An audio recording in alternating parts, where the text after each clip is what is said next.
Becoming a teacher has been one of the most critical and life-changing decisions I have made so far. I first started considering education in my gap year in 2019 when a few of my fellow friends were studying education and their attitude towards their learning and placement was nothing short of inspiring. As well as being influenced by peers, my mother and sister work in education and often share their delightful moments they experience with their students. My mother has been a teacher aide for over 10 years, and growing up with my mother teaching at my high school was an experience I would not change for anything. I would often hear my friends tell me how much my mother helped them with their studies or were just a listening ear to them. At this time, I was still unsure of what I would study. I had already accepted a Bachelor of Science to commence in 2020, so I stuck with that for a year. After just the first 6 months, I knew that science was not for me. But I was still unsure about teaching. Then at the end of 2020, my sister was offered the position of middle school coordinator at the Cathedral College. I was beyond excited for her and couldn't help but imagine the joy she would have in sharing her thoughts and ideas in education and how she now had a great opportunity to positively impact so many students. It was at this moment I felt a deep passion for teaching and making a difference in students' lives, especially those in low socio-economic lifestyles. I want to be a positive influence for all students and someone they trust to guide them through their journey into adulthood. This galvanized me to pursue teaching and enriched my passion for helping students. Many would say that the aims of education are to prepare us for adult life, which is certainly one of my goals as a teacher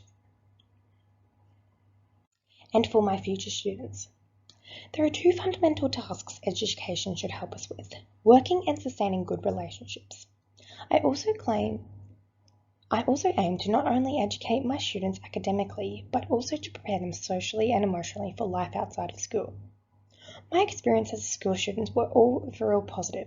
I have always enjoyed school ever since I began primary school, and I can fondly remember being impassioned by learning. I reflect on this many years later, knowing that my teachers and peers influenced these thoughts and behaviours. High school was similar, as I started eager and ready to learn. I soon understood that studying was much more important in high school than it ever was in primary school, and felt the pressure of my results impacting my future for years to come. Even though I was experiencing the stress in my senior year, I found the times I felt I was learning the best of my abilities was during high school. My grade 9 teacher was one of the most encouraging and engaging teachers I have ever had, and it was then when I learned my best. I achieved outstanding results in mathematics, which is usually one of my poorest subjects. This was because I felt understood and encouraged in this teacher's classroom. My teacher always encouraged questions, whether they were relevant or not. When a student answered a question incorrectly, she looked for parts of the answer that were on track and encouraged students to speak up in a classroom. I recognized that this was my best way to learn in a classroom when I was put in an environment where students can talk. I knew that this was wrong. I knew that I was not good at this when I was put in a classroom where it was discouraged to talk. This left me feeling confused and anxious, as I was afraid to ask for help in a silent room. Reevaluating on these moments, this is an aim I will make certain to focus on when I am a practicing teacher. My past schooling has played an active role in constructing and reconstructing my views about education and my experiences. During high school, my understanding was that the main role of education was to teach students academic education and to prepare them for university. After studying at university, my understanding has changed, and so have my aims. I have reconstructed my views about education and have understood that education is about preparing students for adulthood, whether that be university, TAFE, working, parenthood, living outside of home, and dealing with social, emotional, and mental challenges. Without studying education at university, I may have never understood the true aim and importance of education, which leads me to my dream of being a role model and listening ear for my future students. I have learnt this idea of thinking at university through the views and aims of education constructed by Nell Noddings. Her aims and have deeply influenced how I view education and how I want to be perceived as an educator. The aims of education can be individualized to each teacher, but with the overall aims of education and to prepare the child for adulthood and to maintain healthy relationships.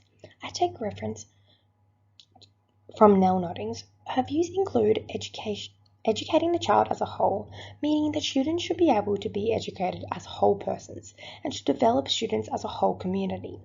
Noddings also focuses on the aim of happiness in education.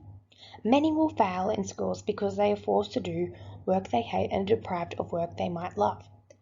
This is a quote by Nell Noddings that resonates with me. My aim is to make school a place where students can love the work they do by finding students' interests and talents and relating them back to class material. Aristotle believes that all human action ultimately aims for eudaimonia, roughly meaning happiness, as well as living, being well and flourishing. As this is an aim for life, this completely relates to Nodding's understanding of education, and that people should be educated forever and ultimately achieving happiness. I also draw inspiration from the Australian Institute for Teaching and School Leadership and their 7 Australian Professional Teaching Standards. These standards are simply what is expected of teachers. They include knowing students and how they learn, knowing the content and how to teach it, planning for and implementing effective teaching and learning, creating and maintaining supportive and smart learning environments, assessing and providing feedback on student learning, engaging in professional learning, and engaging professionally with colleagues, parents, carers, and the community. This framework defines teachers' aims and gives students like me something to focus on and to strive to. I want to be a trusted adult for students and to use my empathy and passion to enhance students' lives beyond their years in schooling. Curriculum is an important part of education. As educators, we need to understand that although all students must have a core curriculum, embracing it and encouraging students to have individual skills and talents when learning about this curriculum will encourage engagement in the classroom. Curriculum is designing a school environment and a learning guide. Ben Williamson describes curriculum as social construction. I agree to this. And I also understand that students strongly benefit from learning required subjects such as mathematics and English. It is important to note that many students are failed by the current education system and curriculum by allowing students to choose more subjects they are interested in. And with less pressure in passing the exams, they may find a love in knowledge that is not just cramming for a test or finishing an assignment the night before. The curriculum for Australian school students is socially constructed, with more emphasis and praise on subjects like mathematics and English and sciences. The curriculum shows the Australian values practical subjects over creative arts. This directly relates to the values of these subjects in the workforce. Without the knowledge of these subjects, today's society would not be what it is. Without eliminating these subjects, I aim to encourage students to learn in ways that incorporate arts, sports, and creative styles of thinking.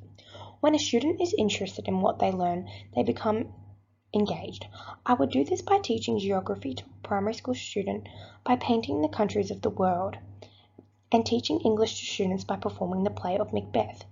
Students often struggle not because they do not know the content, but because they have not been taught in a way they understand. Education is such a valuable concept for society.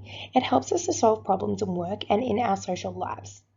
The Pathway Declaration has a goal of excellence and equity, as well as to ensure that education promotes and contributes to a socially cohesive society that values, respects, and appreciates different points of view and cultural, social, linguistic, and religious diversity.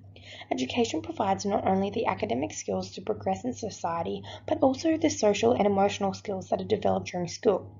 These are some positive contributions of how education matters to society, but there are also some negatives. Bourdieu and Passeron argued that social classes can be linked to the failure and success of students in school. There is also a strong cultural link between educational success and a high social class. Students who attend prestigious schools and universities often have an economical advantage, which they suggest Western societies link to a hierarchy of capital. Society views more highly educated people as more important and prestigious, therefore putting these people into a higher social class. I strive to be as ethical as possible when I enter my teaching career. For me, this entails empathizing with students and inequalities and injustices. I aspire to help students who struggle the most, whether that be financially, economically, or socially, or academically. An ethical teacher gives children a voice when they have not been heard. Professionalism is an extremely important aspect for this, and maintaining appropriate student and teacher roles is essential.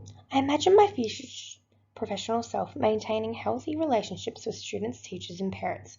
According to the United Nations Convention on the Rights of the Child, state parties recognize the right of the child to education and make primary education compulsory and free to all, and secondary education accessible to all. I pledge to use these aims for this article as a goal for my educational career and hope to inspire students of all backgrounds and socio-economical statuses to learn to love education and learning. Thank you.